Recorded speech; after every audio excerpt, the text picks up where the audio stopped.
எண்டோமெட்ரியோசிஸ்னால எனக்கு வலி மட்டும் அதிகமா இருக்கு டாக்டர். ரொம்பவே வந்து பாதிப்ப குடுக்குதுன்னு சொல்றாங்க.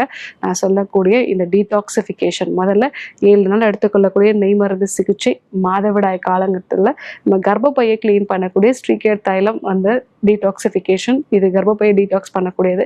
ஸோ அடுத்ததா வந்து அடிவயிற்று பகுதியில நீங்க ஒரு விளக்கெண்ணெய் சேர்த்து வந்து ஒரு மசாஜ் மாரி பண்ணிட்டு டர்க்கி டவல வந்து அங்க கட்டி வைக்கிறது.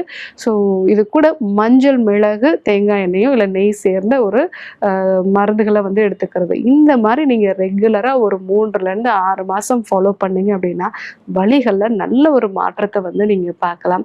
அது மட்டும் இல்லாம அந்த அடிவயிற்று பகுதி எப்பவுமே உப்புசமா வந்து இருக்கிறது.